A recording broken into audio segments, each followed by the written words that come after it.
Hello students, welcome to magnet brains. मैं Rupali Verma. Magnet brains आपके लिए 100% फ्री एजुकेशन लाता है। 100% मतलब 100%, बिल्कुल भी 100%, यानी कि 99 भी नहीं है, 99.9 भी नहीं है, यानी कि टोटल 100। यानी कि यहाँ पर आप जितने भी वीडियोस देख रहे हैं इसके आपको कुछ भी पेमेंट नहीं करना है। टोटल आपके लिए ये फ्री है। इसमें आप किसी भी क्लास में हों, कोई भी सब्जेक्ट पढ़ना चाहते हैं, यहाँ पर आकर आप पूरी तरीके से फ्री वीडियोस को देख सकते हैं, अपने सारे डाउट्स क्लियर कर सकते हैं। ये सभी फ्री वीडियोस आपको यूट्यूब पे, हमारी वेबसाइट पे और हमारे ऐप पे टोटली हर जगह फ्री मिल रहे हैं। इवन हमारी वेबसाइट पे और हमारे ऐप पे आपको सभी वीडियो टॉपिक वाइज अरेंज मिलेंगे। यानी कि जैसे कि हम बुक खोलते हैं, चैप्टर नंबर 1, 2, अब चैप्टर नंबर 1 है, उसमें हर एक टॉपिक एक के बाद एक दिया है, तो सेम उसी तरीके से आपको यहाँ पर भी वीडियो अरेंज मिलेंगे। यानी कि चैप्टर नंबर 1 रहेगा, उसमें सारे टॉपिक अरेंज है, फिर चैप्टर नंबर 2 है, 3 है, 4 है, इस तरीके से। यानी कि आप एक वीडियो देखोगे एक टॉपिक से रिलेटेड, अब उसके बाद जो सेकंड टॉपिक देखना है उसके लिए आपको कहीं भटकने की ज़रूरत नहीं, बस उसके बाद नेक्स्ट वीडियो आप क्लिक कर दीजिए, उसके बाद का आपके पास टॉपिक आ जाएगा पूरा वीडियो। तो टोटली अरेंज मिल रहा है, सारे टीचर्स आपको एफर्ट्स के साथ पढ़ा रहे हैं, हर एक चीज़ बहुत आपको अच्छे से समझा रहे हैं और सभी कुछ आपको फ्री मिल रहा है, तो इसका फ़ायदा उठाते रहिए। ये मत सोचिए कि आपने 2 वीडियो देखे तो ज़रूर तीसरे वीडियो में आपको कुछ पेमेंट करना पड़ेगा, ऐसा कुछ भी नहीं है। यहाँ पर ना कोई आपको पेमेंट करना, ना कोई पैकेज लेना, ना ही कोई कूपन लेना। इवन आप एक ही वीडियो को कितनी बार भी देखेंगे तो भी आपको कोई भी पेमेंट नहीं करना है। रही बात आपके एग्ज़ाम्स की, टेस्ट की, जो कुछ भी आपका आता है इंटरनल बेसिस पे या बोर्ड एग्ज़ाम से रिलेटेड, हर एक की तैयारी आपको टाइम टू टाइम कराई जाती है। एग्ज़ाम से आपके होते हैं लेकिन तैयारी हमारी उससे पहले शुरू हो जाती है, ताकि एग्ज़ाम तक आपकी सारे तैयारी हो जाए और आप अच्छे से अपना एग्ज़ाम दे पाएँ। तो हमारे चैनल के साथ जुड़े रहिए और लाभ उठाते रहिए। आते हैं आज के वीडियो पे। आज का वीडियो है हमारा क्लास 9th हिंदी कोर्स ए की बुक है शतज भाग 1 के काव्य खंड के 9वें अध्याय। तो हमने यहाँ पर कई आपको चीज़ें बता दी, सबको क्लियर करती हूँ। क्लास 9th में हमारे पास 2 कोर्स चलते हैं, कोर्स ए और बी। आपके यहाँ कौन सा कोर्स चल रहा है ये डिसाइड करते हैं आपके स्कूल। अब अगर आपके पास कोर्स ए चल रहा है तो आपके पास बुक रहेगी शतज भाग 1 और कृतिका भाग 1, और अगर आपके पास कोर्स बी चल रहा है तो आपके पास में बुक है स्पर्श भाग 1 और संचयन भाग 1। तो जैसे मैंने बताया कि हम कोर्स ए करा रहे हैं तो बुक है हमारी शतज भाग 1।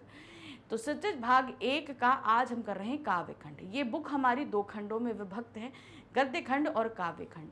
गद्य खंड में हमारी जो आती हैं वो है कहानियाँ, निबंध, एकांकी, यात्रा वृत्तांत, संस्मरण, बहुत कुछ आता है। तो ये सभी हम गद्य खंड में पढ़ते हैं। काव्य खंड में हम पद है, समयें हैं, कविताएं हैं, गीत हैं, दोहे हैं, साखियाँ हैं, शबद हैं, सभी कुछ पढ़ते हैं। तो उसी तरीके से जो आज हम पढ़ने के लिए जा रहे हैं वो है हमारा 9वां अध्याय समयें।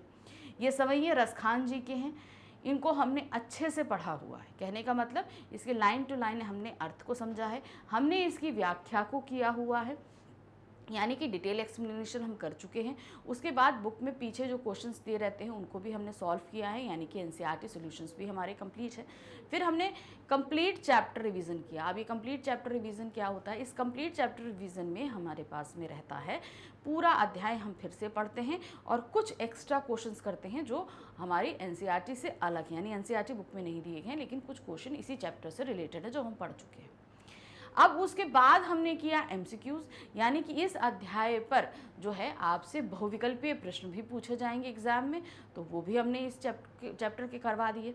अब आते हैं आज जो हम कराने जा रहे हैं वो है मोस्ट इम्पॉर्टेंट क्वेश्चन, यानी कि ये कुछ सब्जेक्टिव क्वेश्चन है। जैसे हमने एमसीक्यूज कराए वो ऑब्जेक्टिव थे, ये कुछ सब्जेक्टिव क्वेश्चन है जो इम्पॉर्टेंट है, जो कई सालों से बराबर पूछे जाते रहे हैं, ये वो हैं। तो इससे आपको 2 फायदे होंगे। एक तो जो पिछले सालों में पूछे गए हैं वो आपके तैयार हो जाएंगे, दूसरी बात आपकी जो तैयार होगी वो है आंसर्स को बनाने का, यानी कि क्वेश्चन समझना और उनको फिर उनके आंसर्स को बनाना। तो ये जो है यहाँ पर इन क्वेश्चंस में आप समझेंगे। अब ये जो सब्जेक्टिव क्वेश्चंस आते हैं ये आपको एग्जाम में 2 तरीके से पूछे जाते हैं।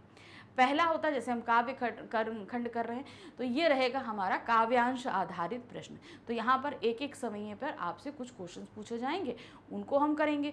फिर रहेगा उसके बाद संपूर्ण पाठ आधारित प्रश्न, यानी कि हम पूरे पाठ पर पढ़ेंगे। अब ये पूरे पाठ में हमारे पास हमारे कवि भी रहेंगे, उनकी काव्यगत विशेषताएं पर भी प्रश्न पूछा जा सकता है, पाठ पर पूछा जाता है, आश्रय पे पूछा जाता है, आपके मत पूछे जाते हैं।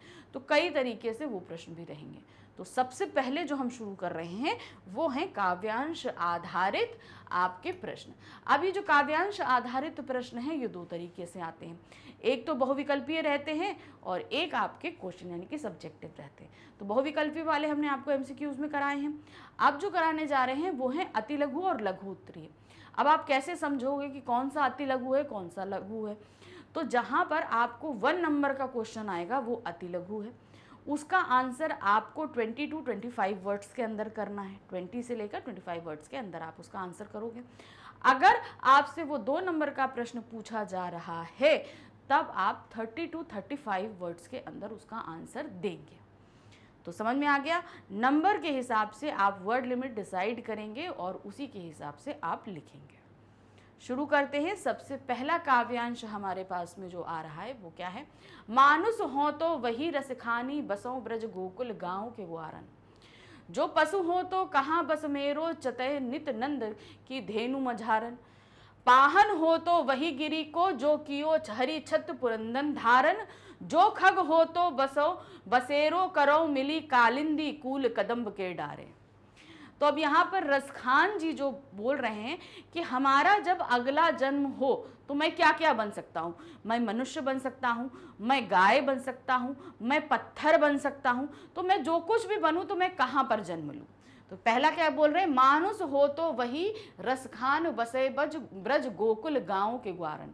तो अब यहाँ बोल रहे हैं कि अगर मेरा अगला जन्म मनुष्य के रूप में होता है, मनुष्य योनि के रूप में होता है, तो रसखान जो है वो कहाँ बसना चाहेंगे?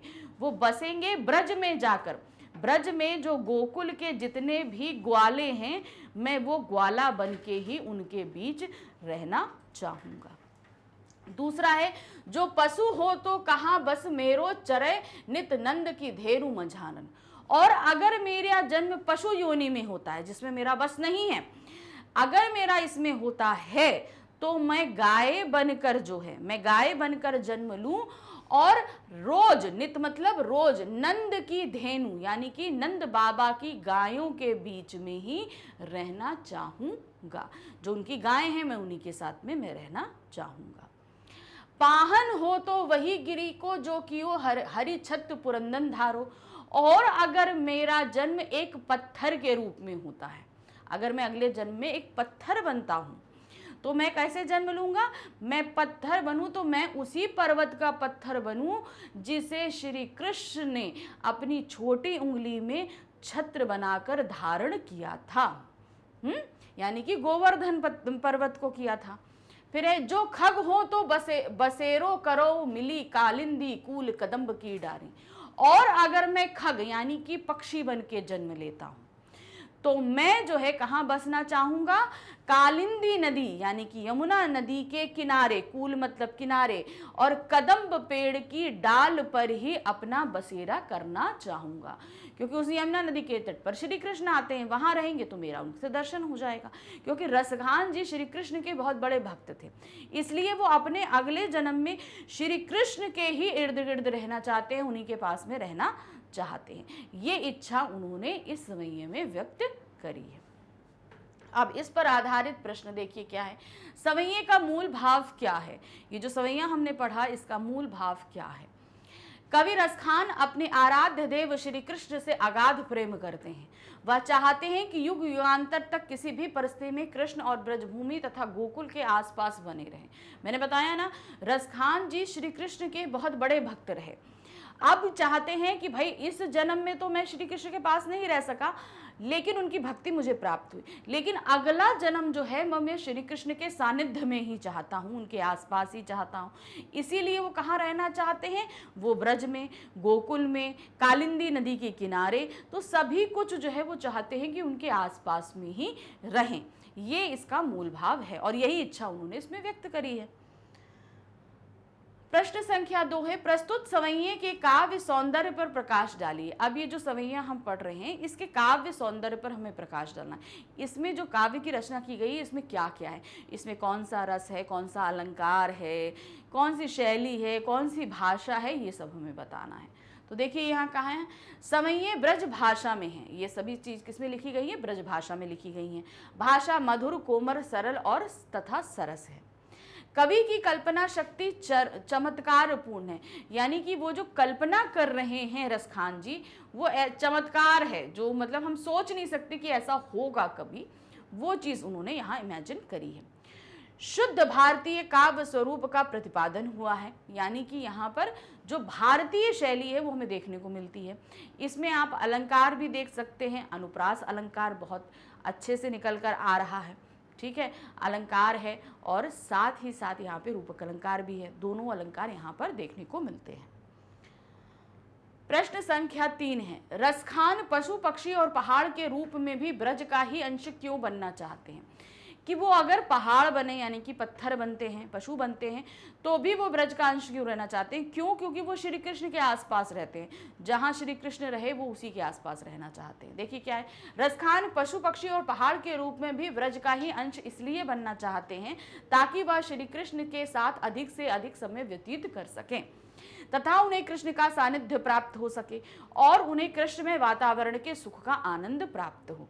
तो यहाँ पर वो किसी भी रूप में हूँ, वो सिर्फ जो है ब्रज में रहना चाहते हैं, श्री कृष्ण के आसपास ही रहना चाहते हैं ताकि वो श्री कृष्ण को साक्षात देख सकें, उनके सानिध्य को पा सकें, उनकी भक्ति के आनंद में डूब सकें। और जब श्री कृष्ण थे तो ब्रज का जो माहौल था वो उसका भी आनंद उठा सके, इसीलिए वो पशु पक्षी बने या पहाड़ बने, पत्थर बने, गाय बने, कुछ भी बने, वो बस श्री कृष्ण के आसपास ही हो, ये उनका कल्पना है।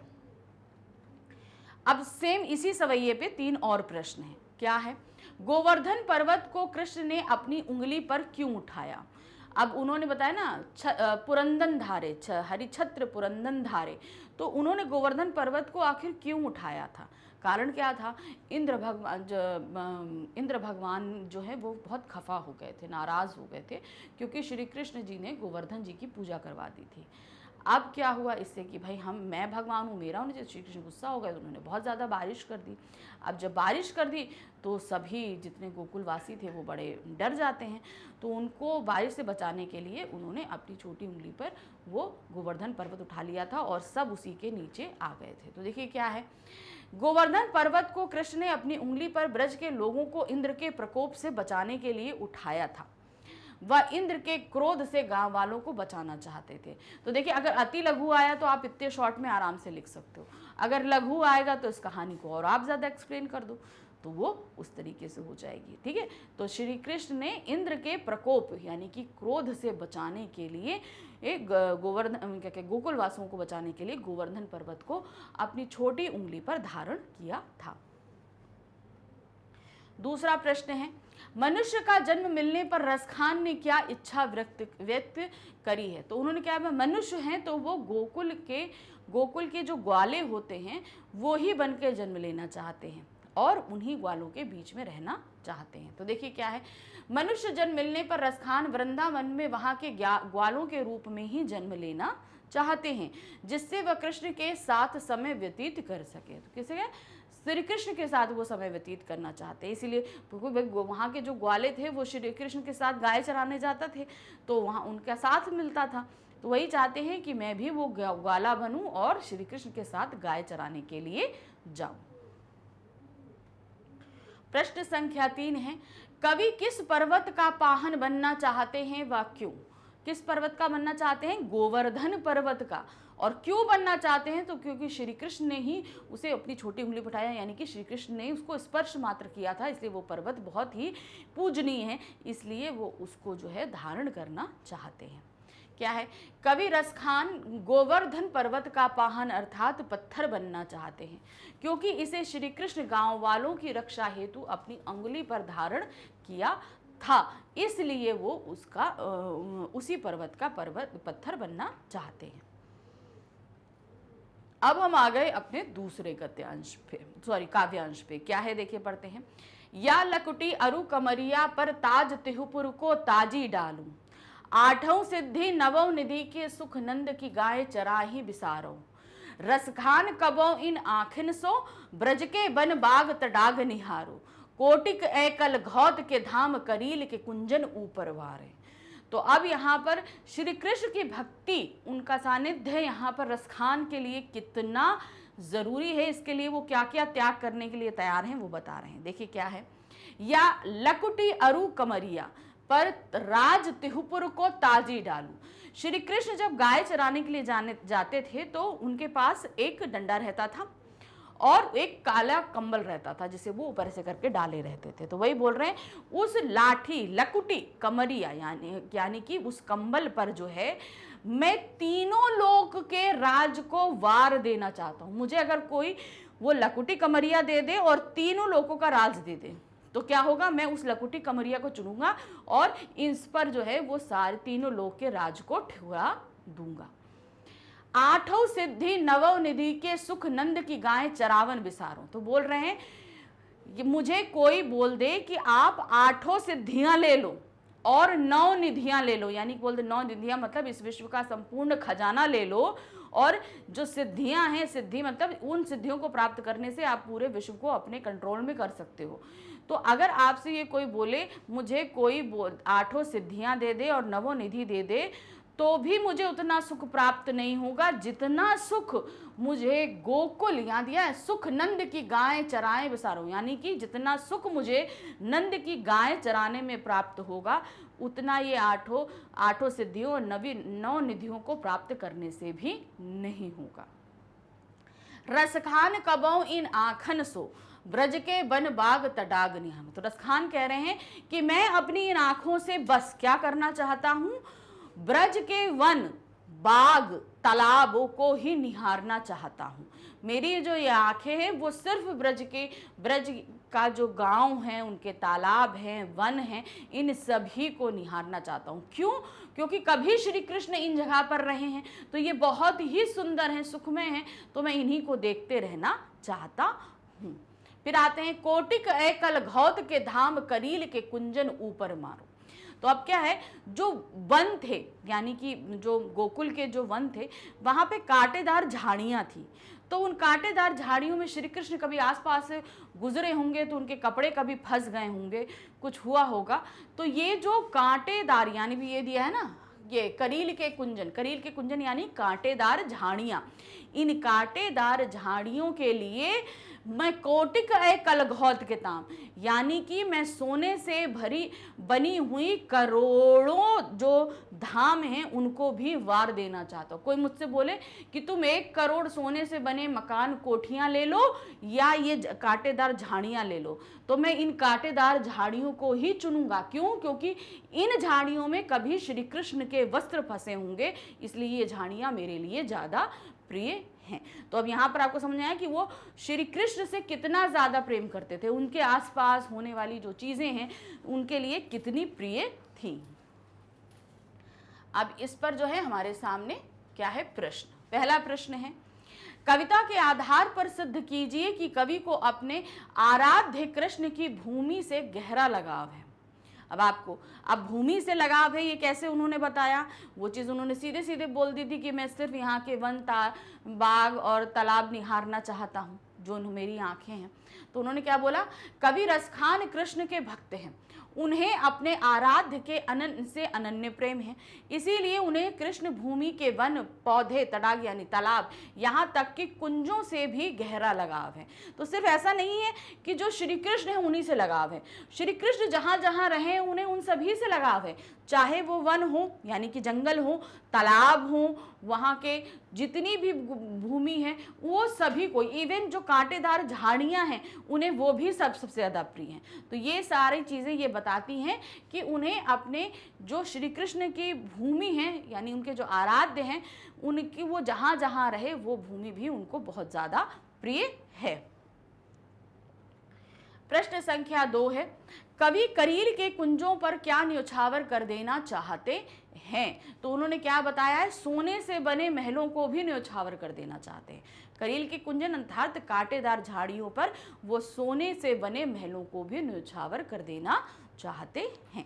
देखिए क्या है, कवि सोने के करोड़ों भवनों को करील के कुंजनों पर न्यौछावर करना चाहते हैं, क्योंकि उनकी दृष्टि में कृष्ण यानी आराध्य देव की भूमि सोने के महलों से ज्यादा महत्वपूर्ण है। तो यानी कि वो कांटेदार झाड़ियों पर क्या न्यौछावर करना चाहते हैं, करोड़ों सोने के महलों को भी न्यौछावर कर देना चाहते हैं। प्रश्न संख्या 3 है, कवि किस पर तीनों लोक न्यौछावर करने को तैयार हैं और क्यों? तो किस पर तैयार हैं वो हैं श्री कृष्ण की लाठी और उनका कम्बल। उस पर वो पूरे तीनों लोकों के राज को भी न्यौछावर करना चाहते हैं।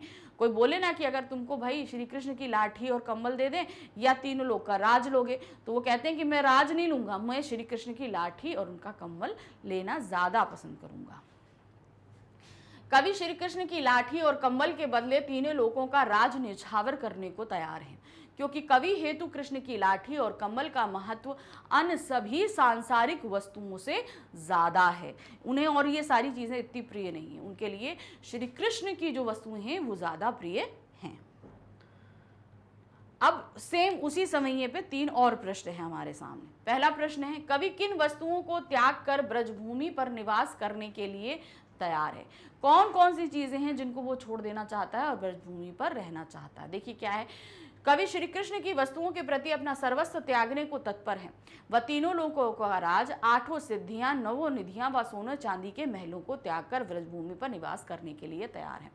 यानी कि इस संसार की सबसे महत्वपूर्ण चीजों को भी वो त्याग कर देना चाहते हैं और सिर्फ श्री कृष्ण की भूमि पर रहना चाहते हैं। जैसा कि यहाँ पर दिया गया है कि वो तीनों लोगों के राज को ठुकरा रहे हैं, 8 सिद्धियां से ठुकरा रहे हैं, 9 निधियां ठुकरा रहे हैं, सोने से बने महलों को ठुकरा रहे हैं। उन्हें ये सब में से कुछ भी नहीं चाहिए। उन्हें चाहिए तो क्या चाहिए, श्री कृष्ण की भूमि पर वो बस निवास कर सके। प्रश्न दूसरा है, कवि क्या देखने की इच्छा प्रकट करता है और क्यों? क्या आप देखना चाहता है? वो ब्रजभूमि के वन, तालाब, इन सभी को अपनी आंखों से देखना चाहता है। देखिए क्या है, कवि ब्रजभूमि के वनों, बागों और तालाबों को देखने की इच्छा प्रकट करता है, क्योंकि इन सब स्थानों से श्री कृष्ण का अनन्य संबंध और जुड़ाव रहा है। क्योंकि श्री कृष्ण हमेशा इन जगहों पर रहे, खेलते रहे, लीलाएं रचते रहे, तो ये जगह सभी जो हैं वो उनके लिए बहुत प्रिय हैं, बहुत खास हैं, इसलिए वो उनको हमेशा देखते रहना चाहते हैं। प्रश्न संख्या 3 है, नंद की गाय चराने के लिए कवि कौन सा सुख त्यागना चाहते हैं? तो वो क्या त्यागना चाहते हैं? 8 सिद्धि और 9 निधियां त्याग देना चाहते हैं। वो इनको प्राप्त करने से जो सुख प्राप्त होगा उससे अच्छा कहीं सुख उनको किससे मिलेगा? नंद जी की गायों को चराने के लिए। नंद की जो गाय वो चराएंगे उससे ज्यादा सुख उन्हें किसी और में प्राप्त नहीं हो सकता है। देखिए क्या है, नंद की गाय चराने के लिए कवि 8 सिद्धियां और 9 निधियों द्वारा मिलने वाले सुख को त्यागना चाहता है, क्योंकि कवि के हृदय श्री कृष्ण के प्रति अतः प्रेम विद्यमान है। वो इतना प्रेम रखते हैं उनके प्रति कि वो इन सभी चीजों को त्याग देना चाहते हैं। अब हम आ गए अपने तीसरे काव्यांश पे। क्या है यहाँ पर देखते हैं, मोर पखा सिर ऊपर राखे, गुंज की माल गले पहिरांगी, ओढ़ी पीतांबर ले लकुटी वन, गोधन ग्वारिन संग फिराऊंगी, भाव तो वो ही मेरो रसखान, सो तेरे कहे सब स्वांग कराऊंगी, या मुरली मुरली धर की अधरा अधरान धरी अधरान अधराऊंगी। तो अब यहाँ पर क्या कह रहे हैं, श्री कृष्ण जो हैं वो अपनी लीलाएं रचते रहते थे, गोपियां उनको बहुत पसंद करती थी, मगर क्या है, श्री कृष्ण उनके साथ ज़्यादा समय व्यतीत नहीं करते थे, तो गोपियों को उनका साथ बहुत प्रिय था। तो अब यहाँ पर बोलते हैं कि गोपी कि हम जो है श्री कृष्ण का ही स्वांग रचा लेते हैं। तो वो श्री कृष्ण का स्वांग रचाती हैं, लेकिन उनकी मुरली को वो अपने होठों पर नहीं रखना चाहती हैं। ठीक है, तो अब यहाँ पर वही चीज़ें पूरी बताई गई हैं। तो ध्यान से देखिए कि एक गोपी जो है वो क्या बोल रही है, क्या बोल रही है, मोर पखा सिर ऊपर राखेऊं, गुंज की माल गरे पहिराऊंगी, यानी कि मैं मोर पंख को ऊपर अपने सर पर लगाऊंगी और कुंज की माल जो है वो क्या करूंगी, गले में पहनूंगी। ओढ़ पीताम्बर ले लकुटी बन गोधन ग्वारन संग फिरूंगी। मैं पीताम्बर ओढ़ूंगी, पीताम्बर अर्थात पीला, श्री कृष्ण पीला वस्त्र ज्यादा प्रिय करते थे, तो कहते हैं मैं पीताम्बर धारण करूंगी और ये लकुटी लेकर वन में ग्वालों के साथ जो है वो गायों को चराऊंगी। भाव तो वो ही मेरो रसखान सोते तेरे कहें सब स्वांग करूंगी। तो रसखान जी कहते हैं कि ग्वालिने कहती हैं, जो गोपियां हैं वो कहती हैं कि उनको ये स्वांग बड़ा ही अच्छा है, प्रिय है, क्योंकि कम से कम इन्हीं सब के जरिए जो है श्री कृष्ण थोड़ी देर के लिए तो मेरे पास हैं। तो वही थे, मैं ये सारा स्वांग करूंगी सिर्फ श्री कृष्ण के सानिध्य के लिए, कि श्री कृष्ण ऐसे नहीं आते, कम से कम इसी स्वांग के बहाने ही आ जाएंगे। या मुरली, अब लेकिन ये सब कुछ करूंगी, लेकिन या मुरली मुरली धर की अधरान धरी अधरान धराऊंगी। मैं सब कुछ करूंगी लेकिन इस मुरली को अपने होठों पर मैं बिल्कुल नहीं रखने दूंगी। अब ऐसा क्यों उन्होंने बोला? देखो क्या है, जो मुरली है वो गोपियों के लिए सौतन के समान थी। कारण क्या था? वो हर समय जो है श्री कृष्ण के होठों से लगी रहती थी, तो इसलिए गोपियों को जो है उनसे बहुत जेलसी थी, वो बहुत जलती थी उससे, तो इसलिए वो जो मुरली को बिल्कुल पसंद नहीं करती थी, क्योंकि वो श्री कृष्ण के हमेशा होठों से लगी रहती थी। इसलिए वो बोलती है कि हम पूरा स्वांग रचेंगे, सब कुछ करेंगे, लेकिन ये जो श्री कृष्ण की मुरली है इसे अपने होठों पर बिल्कुल भी रखने नहीं देंगे। अब इस काव्यांश पे प्रश्न है पहला, क्या गोपी क्या क्या करने को तैयार हैं? वो क्या क्या कर रही हैं? मोरपंख रख रही हैं, गुंजों की माला पहन रही हैं, पीताम्बर ओढ़ रही हैं, लकुटी कमरिया ले रही हैं, यानी कि वो डंडा और कम्बल भी लेकर गायों के ग्वालों के साथ जो हैं वो वन में जा रही हैं गायों को चराने के लिए। तो देखिए क्या है, गोपी कृष्ण का पूरा स्वांग रचने को तैयार हैं। वह अपने माथे पर मोर मुकुट, गले में गुंजों की माला, हाथों में लाठी, तन पर पीले वस्त्र धारण करके गाय चराने के लिए तैयार हैं। जो श्री कृष्ण का वेश है वो पूरा धारण करने के लिए वो तैयार हैं। दूसरा प्रश्न है, गोपी अपने होठों पर मुरली क्यों धारण करना नहीं चाहती हैं? क्या कारण है कि वो नहीं धारण करना चाहती हैं? गोपी अपने होठों पर मुरली इसलिए धारण नहीं करना चाहती हैं क्योंकि कृष्ण सदैव मुरली बजाने में तल्लीन रहते हैं, गोपी के प्रेम की ओर ध्यान नहीं देते। वह अपनी सौतन यानी बांसुरी से ईर्ष्या करती हैं, क्योंकि हमेशा श्री कृष्ण सिर्फ उन्हीं के साथ रहते हैं, गोपियों के साथ समय नहीं बिताते, और वो उसको सौतन समझती हैं और हमेशा जो है उनके होठों से लगी रहती है, इसलिए वो बांसुरी को बिल्कुल भी पसंद नहीं करती हैं और उन्हें अपने होठों से बिल्कुल भी लगाना नहीं चाहती हैं। प्रश्न संख्या 3 है, गोपी श्री कृष्ण का रूप धारण करने के लिए क्यों तैयार हो जाती हैं? क्यों? क्योंकि वो बहुत ज़्यादा प्यार करती हैं, प्रेम करती हैं श्री कृष्ण से, और श्री कृष्ण का सानिध्य पाना चाहती हैं, उनका साथ पाना चाहती हैं, और श्री कृष्ण हमेशा इधर उधर बिजी रहते हैं, उनके साथ समय नहीं बिताते, इसलिए वो करना चाहती हैं। देखिए क्या है, गोपी व उनकी सखी श्री कृष्ण से अनन्य प्रेम करती हैं। गोपी श्री कृष्ण का रूप धारण करने के लिए इसलिए तैयार हो जाती हैं क्योंकि उनकी सखी उसे ऐसा करने के लिए कहती हैं कि तुम भाई ऐसा रूप धारण करो, कम से कम श्री कृष्ण इसी रूप में हमारे सामने आएंगे तो हम साथ रहेंगे। अब हम आ गए, सेम हमारा सवैया है, उसी पर 3 और प्रश्न हैं। पहला प्रश्न है, गोपी की सखी उससे क्या कार्य करने के लिए कह रही हैं? क्या करने को कह रही हैं? वो श्री कृष्ण का रूप धारण करने के लिए बोल रही हैं। तो क्या है, गोपी की सखी उससे कृष्ण जैसा रूप धारण करने के लिए कहती हैं। वह कहती हैं कि तुम श्री कृष्ण के समान ही अपने वेशभूषा बनाओ और उन्हीं के समान ग्वाल बालों और गायों के साथ जंगल में घूमने जाओ, यानी श्री कृष्ण जैसा रूप धारण करो और जैसे वो जंगलों में घूमते हैं वैसे रहो, तो हम उनको देखेंगे, तो तुमको देखेंगे तो हमें ऐसा लगेगा कि हम श्री कृष्ण के साथ में हैं, उनके साथ अपना समय व्यतीत कर रहे हैं। इसीलिए उनकी सखी ने ऐसा करने के लिए बोला था। दूसरा प्रश्न है, कृष्ण के उस रूप सौंदर्य का वर्णन कीजिए जिसे गोपी धारण करना चाहती हैं।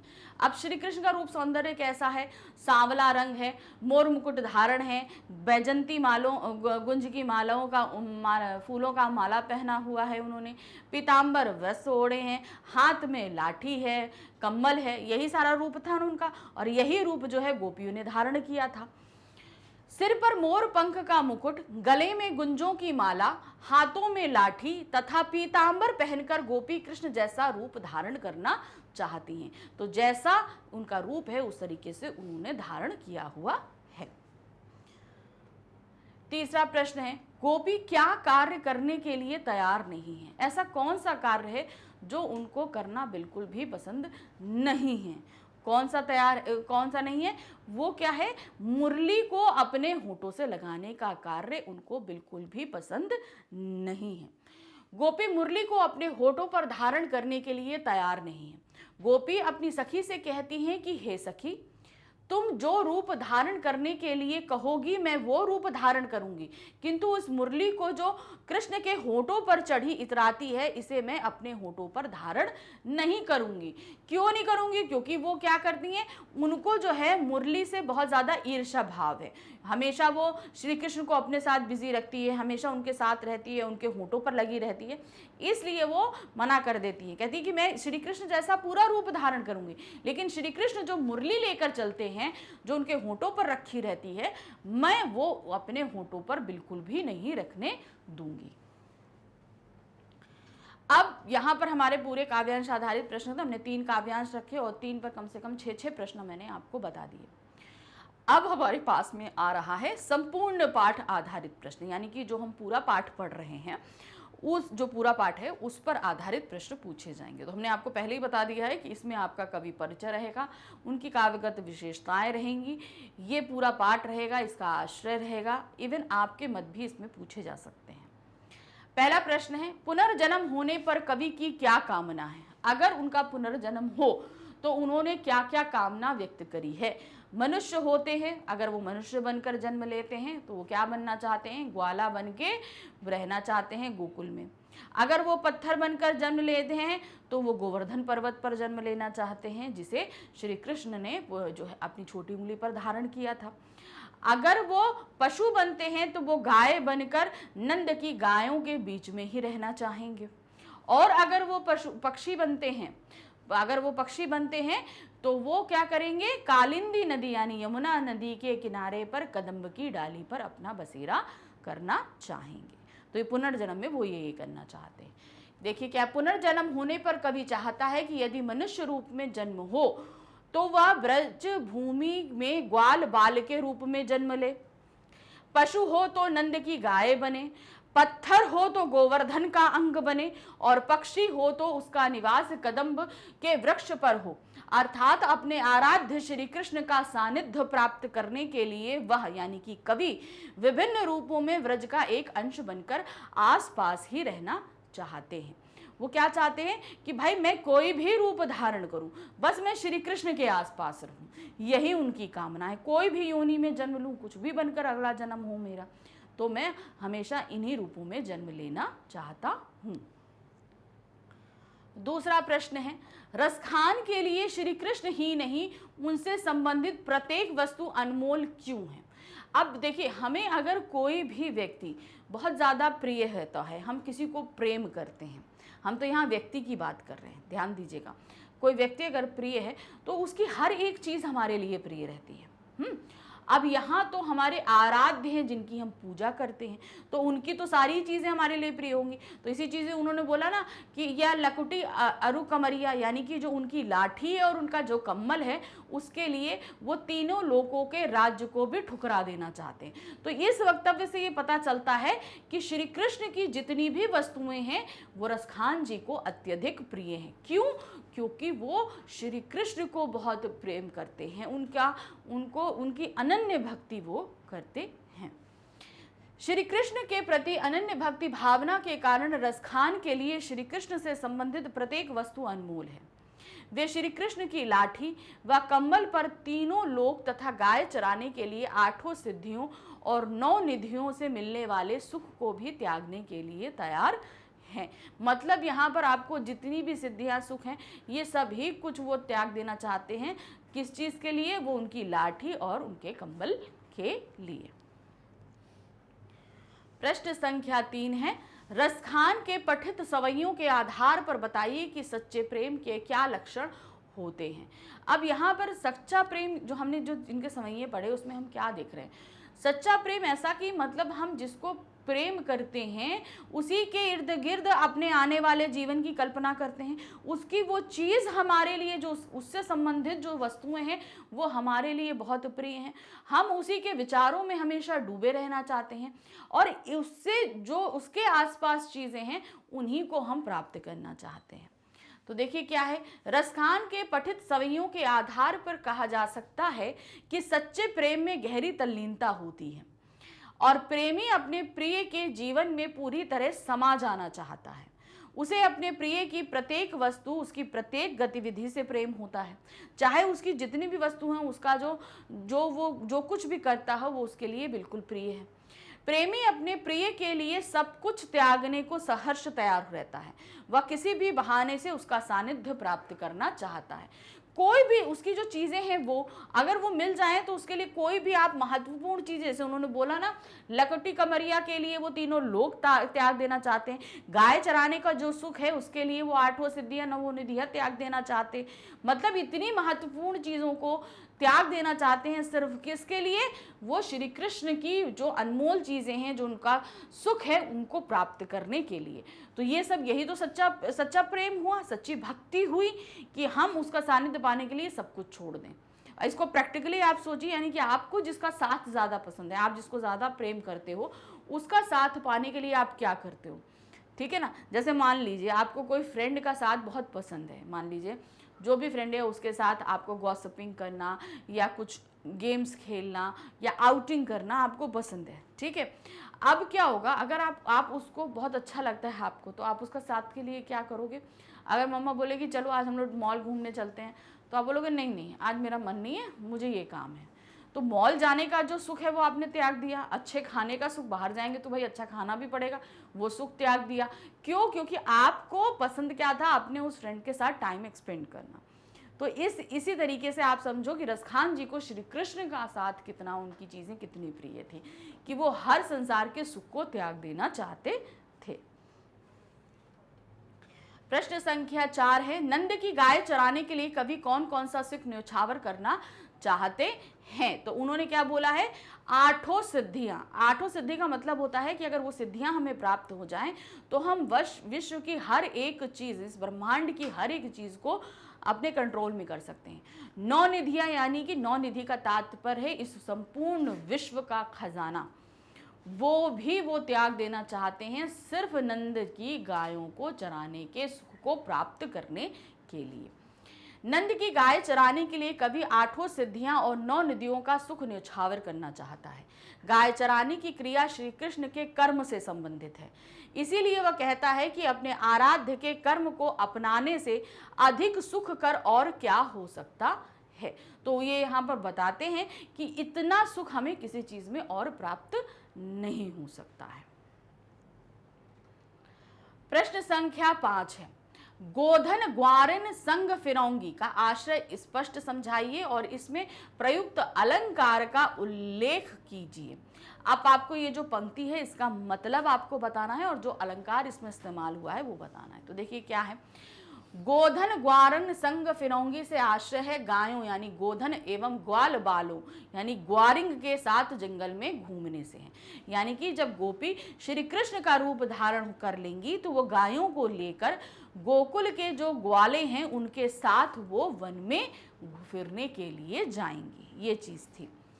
कृष्ण से प्रेम करने वाली एक गोपी अपनी सखी से कहती है कि मैं कृष्ण के लिए सब कुछ करूंगी जो वे स्वयं करते हैं। यानी कि जो अब श्री कृष्ण का स्वांग अगर धारण कर रहे हैं, सारा रूप धारण करेंगे तो कार्य भी वही करने पड़ेंगे जो श्री कृष्ण कर रहे हैं।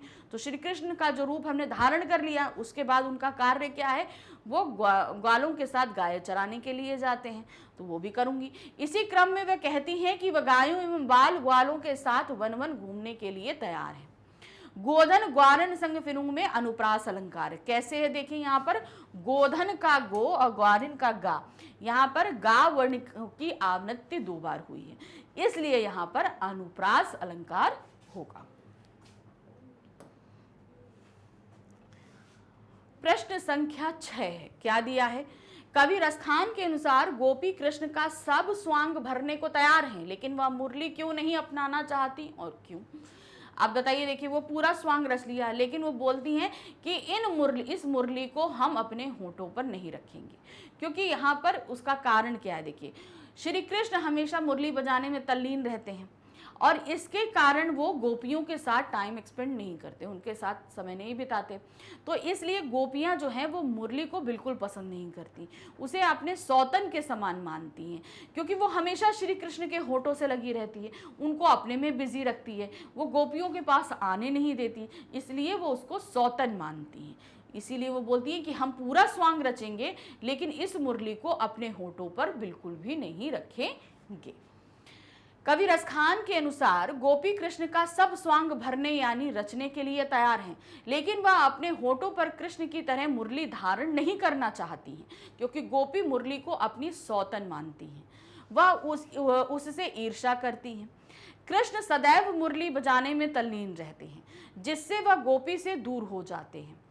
इसी कारण गोपी मुरली को अपनी सौतन समझती हैं और इससे उत्पन्न ईर्ष्या के कारण वह मुरली को अपनाना नहीं चाहती हैं, क्योंकि वो बिल्कुल पसंद नहीं करती कि भाई वो मेरे साथ रहे, तो इसलिए वो उससे पूरी तरीके से कहती हैं कि हम इसको अपने होठों पर नहीं लगाएंगे, क्योंकि श्री कृष्ण हमेशा उसके साथ रहते हैं, उसे अपने होठों पर रखते हैं।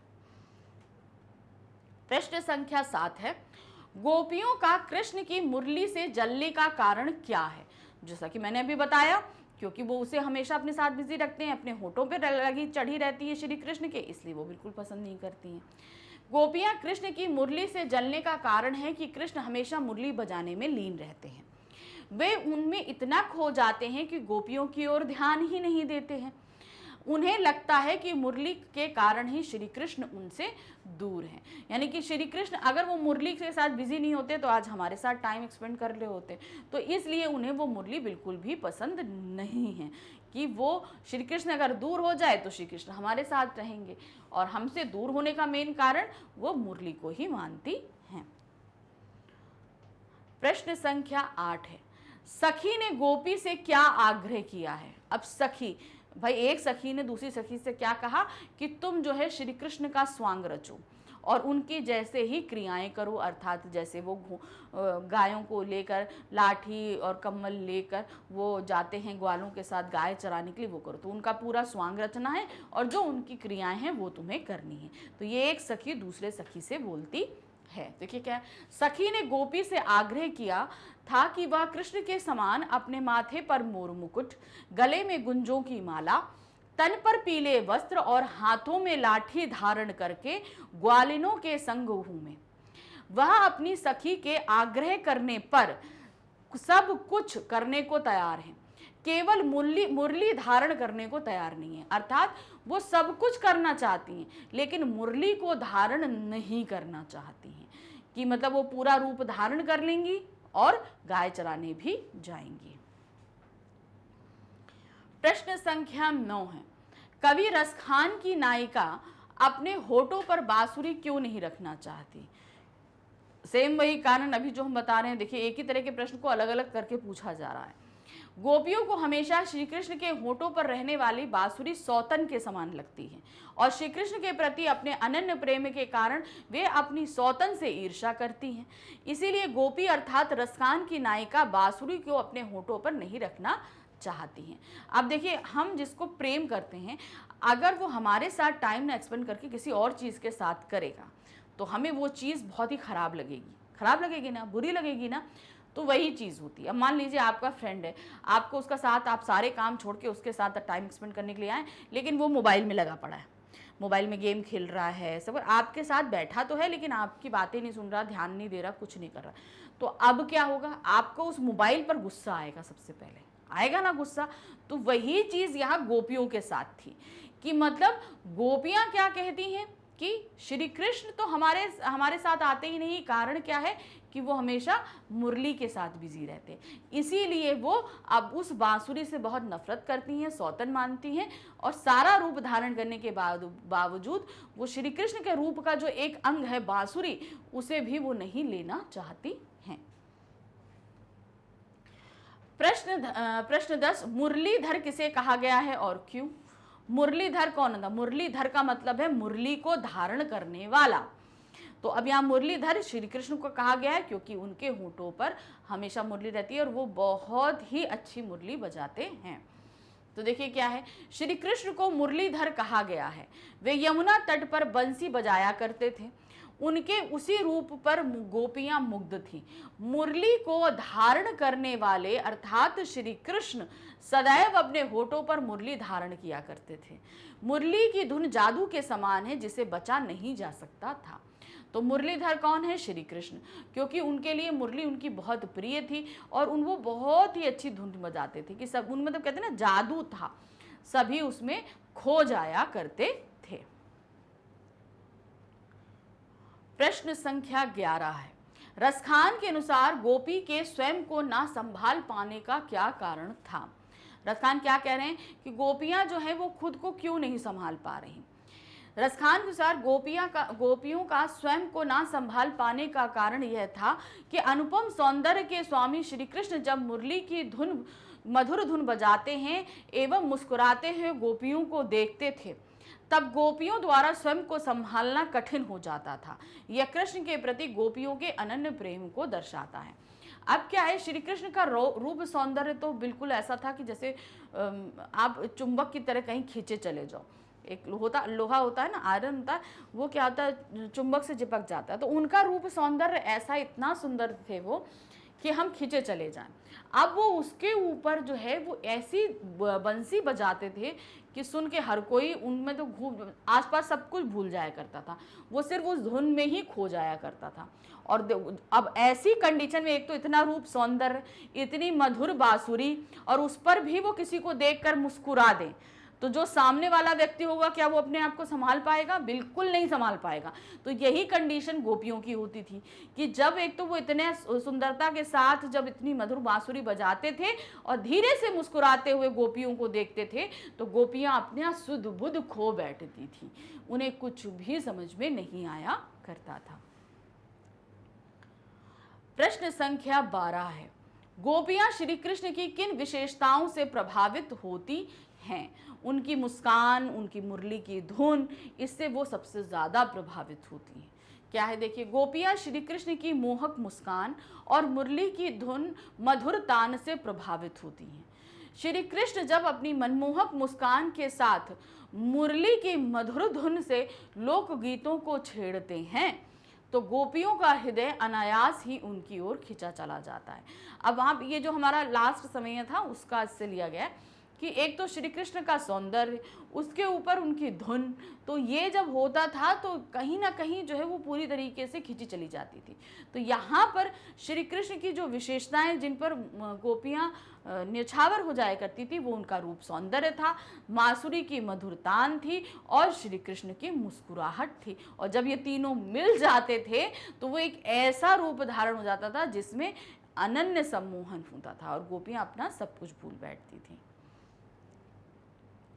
प्रश्न संख्या 13 है, गोपी व्रज के लोगों को बुलाकर सारी बात क्यों बता रही हैं? लास्ट समय में है ना कि वो सारी बातें जो हैं ब्रज के लोगों को बता रही हैं, ऐसा क्यों कर रही हैं, क्या कारण है? देखिए क्या है, गोपी व्रज के समस्त लोगों से चिल्ला चिल्ला कर कहना चाहती हैं कि यदि किसी तरह कृष्ण की मोहनी तान मेरे कानों में पड़ गई तो फिर कोई चाहे कितना भी समझाए मैं समझ नहीं सकती, क्योंकि मेरा मन मेरे वश में नहीं रहता, वह कृष्ण का हो गया है।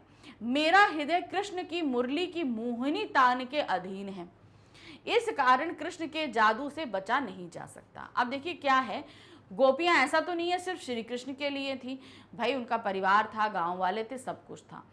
लेकिन क्या होता था, जैसे ही श्री कृष्ण ने मीठी तान बांसुरी की छेड़ी, गोपियां अपना सब कुछ भूल बैठती थी और उन्हीं की तरफ खिंची चली जाती थी। तो यहाँ पर वो गांव वालों को बुलाकर ये कह रही हैं कि हम सभी में तो बिजी रहते हैं, लेकिन जैसे ही उनकी तान बजती है हम अपनी सुध-बुध खो बैठते हैं। तो ऐसी कंडीशन में अगर आप हमको गलत नहीं समझिए, क्योंकि उनकी तान ही ऐसी है कि हम अपनी सुध-बुध खो बैठते हैं, हमें कुछ समझ में ही नहीं आता है। तो इसीलिए वो सारे ब्रजभाषियों को बिठा के अपनी कंडीशन के बारे में बता रही हैं कि हमारी इस समय कंडीशन क्या है, इसको आप दूसरे वे में मत लीजिएगा। प्रश्न संख्या 14 है। यहाँ क्या दिया गया है, देखिए ध्यान से। भक्ति काव्य ने समाज में प्रेम और समानता के जीवन मूल्यों को प्रसारित कर हिंदू मुस्लिम एकता का मार्ग बताया है। भक्त कवियों की रचनाओं का उदाहरण देकर इसे स्पष्ट कीजिए। जैसे कि आपको पता है रसखान भक्तिकालीन कवि रहे हैं। अब भक्तिकालीन कवि में आप देखेंगे मीराबाई भी रही हैं, रहीम भी रहे हैं। तो ऐसे बहुत से कवि रहे हैं जिन्होंने इन भक्तिकालीन कवियों ने क्या किया है, जो समाज में असमानताएं थी उन सभी को मिटाने का काम किया है और लोगों के बीच प्रेम और सौहार्द स्थापित किया है। तो आपको ऐसे ही भक्तिकालीन कवियों के बारे में यहाँ पर बताना है। देखिए क्या है, भक्ति काल हिंदी साहित्य का ऐसा युग है जब समाज में सामंती एवं जाति धर्म आधारित रूढ़िवादी विचारधारा का प्रचलन था। मतलब वहाँ पे समाज में सामंती वर्ग था, एक व्यक्ति राज करता था और बहुत ही दृढ़ता से राज्य करता था। वो लोगों को जो है अपने अनुसार काम कराने का करता था और समाज में जो है जाति धर्म बहुत ही ज़्यादा विद्यमान था। ऐसे विकट समय में संतों एवं भक्तों की वाणी ने ज्ञान और प्रेम का वह सरिता बहाई जिसे नहाकर हिंदू मुसलमान ऊंच नीच छूत अछूत सबका वैर मिट गया। तो जब समाज में इतनी असमानता थी तो ऐसे बहुत से कवि आए उस समय ऐसे कवि आए जिन्होंने समाज में व्याप्त इन सभी चीज़ों को मिटाने का कार्य किया। इतने बढ़िया तरीके से उन्होंने चीज़ों को व्यक्त किया कि लोगों के बीच ये सभी भेदभाव मिट गए, चाहे ये जाति के नाम पे हो, रंगभेद के नाम पे हो, छुआछूत हो, आपका धर्म हो, इन सभी के नाम पर जो भेदभाव था समाज में वो काफ़ी हद तक मिट गया था। कबीर ने अपने पदों एवं साखियों में सभी को एक बताते हुए हिंदू मुसलमान सबकी एकता पर बल दिया। अभी हम लोगों ने इनकी साखियां पढ़ी हैं ना पहले पार्ट में, तो वहां पर क्या हुआ था, उन्होंने धर्म को बताया था, ना कोई हिंदू है ना कोई मुसलमान है, आप क्या हैं, आप ईश्वर जो चाहते हैं आप वो करो, अपने धर्म को प्रचलित नहीं करो। तो उन दोनों के बीच का वैमनस्य खत्म हुआ। नानक के अनुसार भी यही बात बताई गई कि ऊंच नीच कुछ नहीं है। तो नानक देव भी उसी टाइम के हैं, तो उन्होंने भी यही चीज़ बताई कि ऊंच नीच जात पात कुछ नहीं होता है। वस्तुतः सभी एक ही परमपिता की संतान है। यहाँ पर देखिए हम सभी मनुष्य जो हैं एक ही ईश्वर द्वारा इस धरती पर भेजे गए हैं। यहाँ पर सबके ईश्वर अलग अलग नहीं है, सबके ईश्वर एक ही हैं, हमारे एक ही परमपिता हैं। रैदास रहीम सभी अपनी रचनाओं के द्वारा मनुष्य को समान बताते हैं। कोई भी कवि हो, सभी ने ये चीज़ बताने का प्रयास किया है कि भाई कोई ऐसा नहीं है कि भाई अलग अलग धर्म में आप अलग अलग ईश्वर मानिए, हम सभी के ईश्वर एक हैं और हम सभी एक समान हैं। ये सभी भक्तिकालीन कवियों की रचनाओं में देखा जाता है और उन्होंने अपने रचनाओं के माध्यम से समाज में जितना भी भेदभाव था उस सभी को मिटाने का कार्य किया है। प्रश्न संख्या 15 है। क्या भारतीय समाज पर कृष्ण भक्ति के प्रभाव का वर्णन संक्षेप में कीजिए। भारतीय समाज में जो कृष्ण की जो छवि बनी हुई है आपको उसके प्रभाव के बारे में बताना है। क्या है, देखिए श्री कृष्ण भारतीय जनजीवन के सर्वमान्य सर्वाधिक लोकप्रिय लीला अवतारी हैं। यानी कि लोगों में वो ऐसे ईश्वर हैं जिन्होंने धरती पर जन्म लिया, उन्होंने बहुत सारी लीलाएं करी, लोगों को बहुत कुछ सिखाया। तो वो इस तरीके से ना मनुष्य के बीच में जन्म लेकर वो मनुष्यों में लोकप्रिय हो गए। इसीलिए ये भारतीय समाज उनके जनजीवन से बहुत ज़्यादा बंधे हुए हैं। भारतीय समाज में अपनी प्रत्येक जीवन स्थितियों में श्री कृष्ण के व्यक्तित्व, उपदेश एवं महिमामय कार्यों में सुविधा, सुरक्षा एवं सिद्धि प्राप्त की। यानी कि श्री कृष्ण की जितनी भी लीलाएं थी उसमें लोगों ने आनंद लिया, बहुत सारी सीखें ली, बहुत सारी चीज़ों को उन्होंने सीखा। वे ईश्वर के सर्वाधिक लोकप्रिय अवतारों की श्रेणी में आते हैं। भाई बहुत सारे ईश्वर ने जो धरती पर अवतार लिया, लेकिन श्री कृष्ण का अवतार सबसे लोकप्रिय रहा। लोकप्रिय मतलब लोगों को जो प्रिय रहा, जो जिससे लोग ज्यादा अपने आप को कनेक्ट कर सके। यह बात भारतीय समाज पर उनकी भक्ति के व्यापक एवं अमिट प्रभाव से स्पष्ट हो जाती है। देखिए श्री कृष्ण ना जाने कब पैदा हुए होंगे, हजारों साल पहले पैदा हुए, लेकिन आज भी जो है उनका मथुरा, वृंदावन, गोकुल, ब्रज, ये सभी जो है बहुत प्रिय है। आज भी हम उनकी लीलाओं, अगर वहां पर जाएं तो हम उनकी उन लीलाओं को याद करते हैं, समझते हैं कि श्री कृष्ण कभी यहाँ रहे होंगे, पैदा हुए होंगे, इन गलियों में खेले होंगे जहां आज हम चल रहे हैं। तो इस चीज़ को हम अपने आप को उनसे कनेक्ट कर पाते हैं। तो इसीलिए उनकी छवि इतनी प्रिय है, क्योंकि उनकी जो लीलाएं रही, उनकी जो सीखें रही, उन्होंने हमें बहुत कुछ जो है सिखाया है। तो इस तरीके से इस पाठ के हमारे सभी प्रश्न यहाँ हमने समाप्त किए। तो आपको अच्छे से समझ में आ गया कि चीज़ें कैसे कैसे हमने बढ़िया से करी हैं। बहुत अच्छा पाठ रहा और इसमें मुझे पढ़ाने में भी बहुत मज़ा आता है। रसखान जी को और रहीम जी को, कबीर जी को पढ़ाने में मुझे बहुत मज़ा आता है, क्योंकि मुझे ये बहुत ही अच्छे कवि रखते हैं। इनकी भाषाएं हैं, इनकी जो दोहे रहते हैं, पद वगैरह रहते हैं, हमें बहुत कुछ सिखाते हैं और इनको पढ़ने का जो आनंद आता है वो बड़ा मज़ेदार होता है। तो ये सभी ऐसा है कि मुझे पढ़ाने में मज़ा आया, तो आई थिंक आपको पढ़ने में भी मज़ा आया होगा। तो समझ में आ गया कि आपसे जो सब्जेक्टिव क्वेश्चन पूछे जा सकते हैं वो किस तरीके से पूछे जाएंगे, आप इनके आंसर्स को कैसे फ्रेम करेंगे। तो इसी तरीके से आपको धीरे धीरे धीरे धीरे अपनी तैयारी करनी है, क्योंकि अभी आपने रेस शुरू करी है भाई, अगले साल बोर्ड है, उसकी भी तो तैयारी करनी है। तो जब तक अभी से आप नहीं कोशिश करोगे ना, तो आगे तक आपके लिए मुश्किल हो जाएगा। तो अभी आगे और भी चैप्टर हैं, उनके मोस्ट इंपॉर्टेंट क्वेश्चंस मैं आपके लिए लेकर आऊँगी, तैयार रहिएगा। Thank you for watching, bye bye.